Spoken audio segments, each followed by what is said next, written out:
Hello दोस्तों, तो हाजिर हूँ मैं एक न्यू ड्रामा की एक्सप्लेनेशन लेके।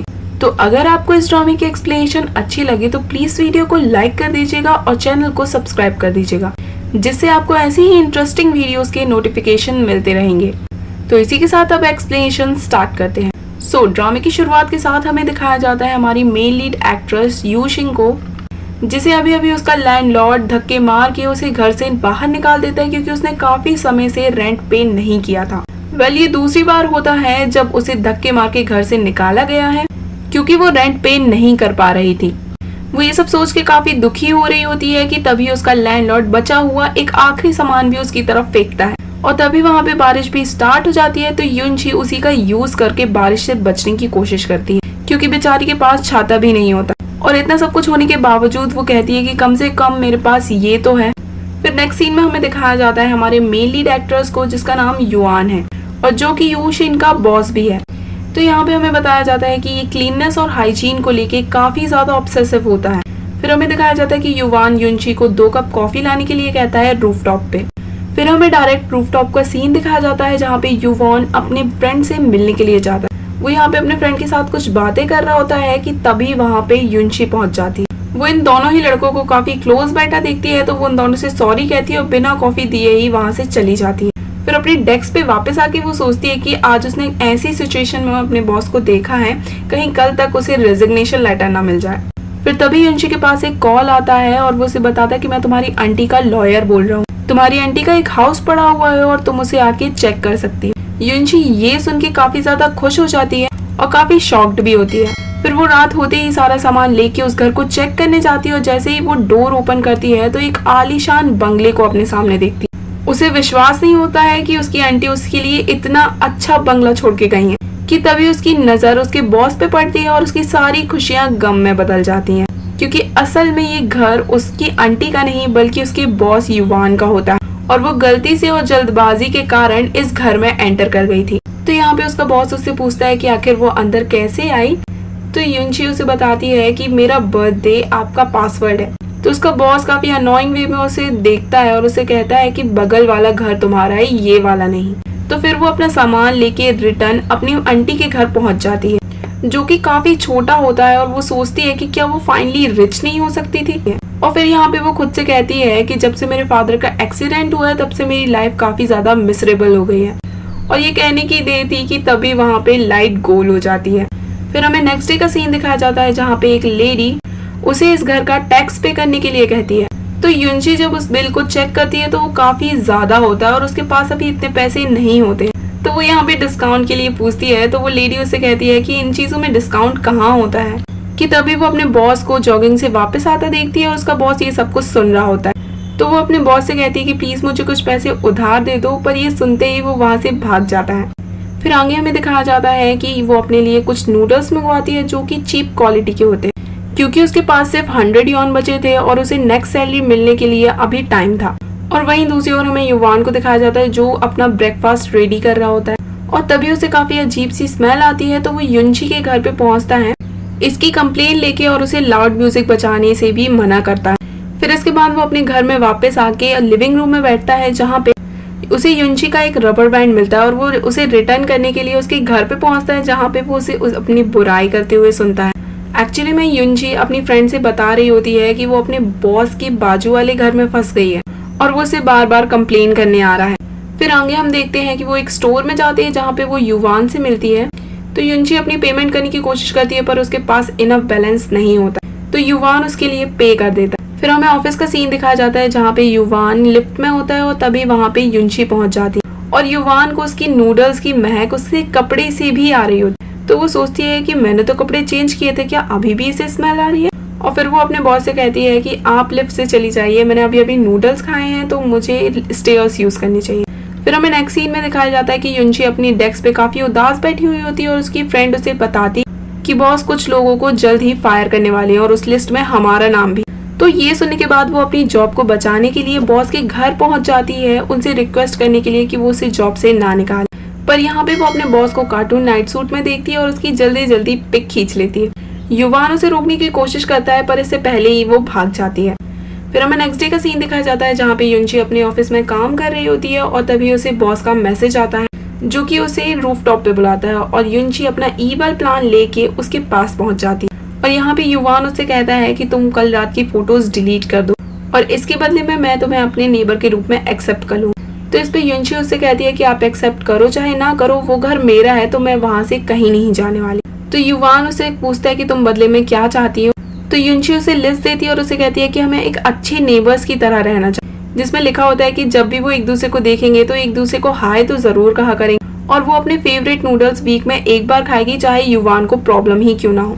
तो ये पढ़ते ही युवान उसे एक्सेप्ट करने से मना कर देता है क्योंकि उसे नूडल्स की स्मेल बिल्कुल भी पसंद नहीं होती है। फिर आगे मीटिंग में युवान उसे बजट फाइल लाने के लिए कहता है तो युनची उसे फाइल ला के देती है, पर जैसे ही वो उस फाइल को खोलता है तो उसमें उसकी फोटोज होती है। तो वो तुरंत फाइल बंद कर देता है और बिना बजट स्टेटमेंट के ही मीटिंग कंटिन्यू करता है। फिर घर वापस आते समय फिर से वो लिफ्ट में टकराते हैं, जहाँ पे युवान लिफ्ट बंद नहीं होने देता और उसे इशारा करता है बाहर निकलने के लिए, पर युनची वहाँ से निकलने के मूड में नहीं होती और उससे कहती है कि यहाँ पे बहुत गर्मी हो रही, इसलिए मैं घर जाके फ्रेश बाथ लेके अपने क्यूट पैजामास पहनूं। और ये सुनते ही युवान का दिमाग खराब हो जाता है और वहाँ से बाहर निकल जाता है। फिर हमें घर का सीन दिखाया जाता है जहाँ पे युवान उसके घर पे पहुंच जाता है वो कॉन्ट्रैक्ट लेके और वो कहता है कि मैंने इस पे सिग्नेचर कर दी है, अब तुम भी वो फोटोज डिलीट कर दो। तो युनची भी वो फोटोज डिलीट कर देती है। तो युवान कहता है कि पहले मुझे अपना फोन दिखाओ, मैं चेक करूंगा। वो उसका फोन लेने के लिए आगे बढ़ता है और युनची पलटती है, तभी वो ट्रिप्ड हो जाती है और गिरने वाली होती है। तो युवान उसे पकड़ लेता है और उसे गिरने से बचा लेता है। फिर आगे हमें दिखाया जाता है कि युवान का दोस्त उसे फोन करके बुलाता है कि मैं तुम्हारे घर के बाहर खड़ा हूँ, पर तभी उसकी नजर शाशा पे पड़ती है जो कि बाइक से वहाँ पे आती है और वो पहली नजर में उसे पसंद आ जाती है, पर शाशा उस पर ध्यान नहीं देती है और वो यूशिंग से मिलने अंदर चली जाती है। यूशिंग शाशा की फ्रेंड होती है और वो उसे अपने घर पे देख के काफी ज्यादा खुश होती है। शाशा उसके घर की तारीफ करती है तो यूशिंग उसे कहती है कि क्या मतलब इतने अच्छे घर का जब मैं इधर पे भूखी मर रही हूँ। तो शाशा उसे आइडिया देती है कि वो अपने घर का एक हिस्सा रेंट पे भी दे सकती है। फिर आगे हमें दिखाया जाता है कि यूशिंग किराएदार ढूंढने की कोशिश कर रही होती है पर उसे कोई भी नहीं मिल रहा होता। फिर तभी उसके पास एक वॉइसमेल आता है ऑफिस, जिसमें उसकी फ्रेंड उसे बताती है कि उसे काम से नहीं निकाला जा रहा है और बल्कि उसकी पेमेंट भी इंक्रीज कर दी गई है। वो ये सब कुछ सुन ही रही होती है कि तभी पीछे से उसका बॉस आता है और वो उसे देख के उसे थैंक यू कहती है और उसे पूछती है कि उसने उसे जॉब से क्यों नहीं निकाला। तो इस पे युवान उसे कहता है कि तुम कितनी भी शेमलेस हो पर तुम अपनी जॉब अच्छे से करती हो और अगर मैं बिना रीजन के तुम्हें फायर करूंगा तो मुझे कंपनसेशन पे करनी पड़ेगी। तो यूशिंग उससे पूछती है कि अगर आपके पास कोई रीजन हो मुझे फायर करने का तो युवान से कहता है कि तो फिर मुझे पता मत लगने देना वरना मैं तुम्हें तुरंत फायर कर दूंगा। क्योंकि यूशिंग काफी खुश होती है तो वो अपने बॉस को कहती है कि आज का आपका बिल मैं पे करूंगा। तो उसका बॉस कहता है कि तुम श्योर हो कि तुम पे करो, और फिर वो काफी सारी चीजें ऑर्डर कर देता है। उसे ऑर्डर करता सुनते ही वो वहां से भागने लगती है और उसे कहती है कि मैं नेक्स्ट टाइम पे करूंगी, अभी मेरे पास पैसे नहीं है।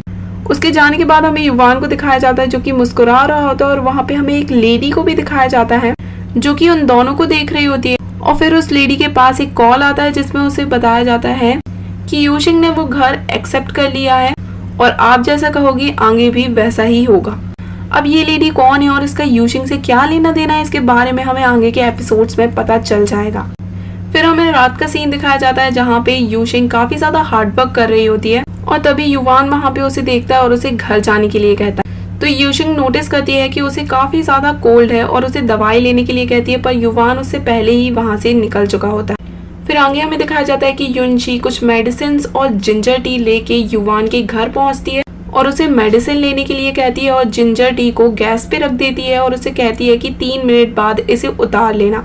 और फिर वो वापस घर आ जाती है जहाँ पे उसे फीवर जैसे फील हो रहा होता है। तो वो खुद भी मेडिसिन लेने वाली होती है, तभी वो देखती है कि मेडिसिन की एक्सपायरी डेट निकल चुकी है और वो ये देख के जल्दबाजी में अपने बॉस के घर जाती है उसे बताने के लिए कि ये मेडिसिन एक्सपायर हो चुके हैं। पर जैसे ही वो दरवाजा खोलती है तो देखती है कि जिंजर टी की वजह से पूरा घर बर्बाद हो चुका था, पूरे घर में काफी ज्यादा स्मोक हो गया था। फिर सीन कट होता है और डायरेक्टली हमें दिखाया जाता है कि युवान युनची के घर पे सोफे पे पड़ा होता है और उस युनची उसकी देखभाल कर रही होती है। फिर वो अपने बॉस की ब्रीथ चेक करती है तो वो सांसें ले रहा होता है। तो वो कहती है कि कम से कम मैंने अपने बॉस को मार तो नहीं डाला। फिर इतने में ही युनची के घर पर मिस क्विंग आ जाती है और उससे शिकायत करती है कि तुम लोग ऑल टाइम अपने काम में लगे रहते हो और गैस ऑफ करना भूल जाते और ऐसे ही घर को जला के रख देते। तुम लोगों को टाइम निकाल के फायर सेफ्टी के बारे में ट्रेनिंग लेनी चाहिए। तो युनशी उनसे माफी मांगती है और उनसे कहती है कि मेरा बॉस गैस ऑफ करना भूल गया था। पर तभी वहाँ पे युवान आता है और मिस क्विंग से कहता है कि उसकी गलती थी, यूशिन की कोई भी गलती नहीं थी।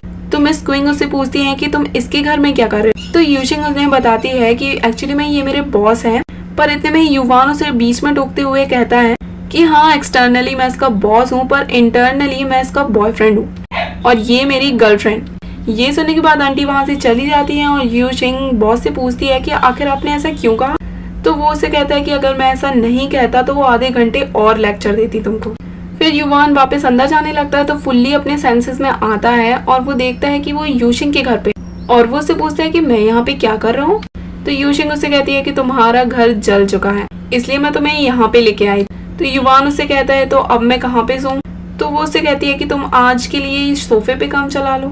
फिर हमें नेक्स्ट डे का सीन दिखाया जाता है जहाँ पे यूशिंग काफी सारा ब्रेकफास्ट प्रिपेयर करती है और युवान को खाने के लिए कहती है और उसे बताती है कि जितने में तुम्हारा ये ब्रेकफास्ट मैंने प्रिपेयर किया है उतने पैसे मुझे एक वीक के लिए हो जाते। तो युवान उससे कहता है कि मैं तुम्हारी कोई भी दी हुई चीज नहीं खाऊंगा, ना ये ब्रेकफास्ट ना मेडिसिन।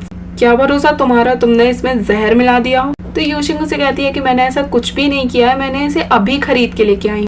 फिर यहाँ पे युवान को उस पे शक होता है और उससे कहता है कि आखिर तुम इस सब के बदले मुझसे क्या चाहती हो। तो यूशिंग उससे कहती है कि देखिए, आपके घर के जस्ट बगल में मेरा घर है तो आप यहाँ पे आराम से रह सकते हो, बस आपको इस घर का रेंट पे करना हो। अब ये सुनते ही युवान को काफी गुस्सा आ जाता है और वो उससे कहता है कि मैं रोड पे सो लूंगा पर यहाँ पे नहीं रुकूंगा। फिर हमें दिखाया जाता है कि युवान अपने ऑफिस में मीटिंग रूम में जाके सो रहा होता पर उसे नाइटमेयर्स आने लगते हैं क्योंकि कुछ साल पहले यहाँ से कोई कूद के जान दिया था। फिर वो तुरंत उठता है और उसे काफी अनईजी फील होता है।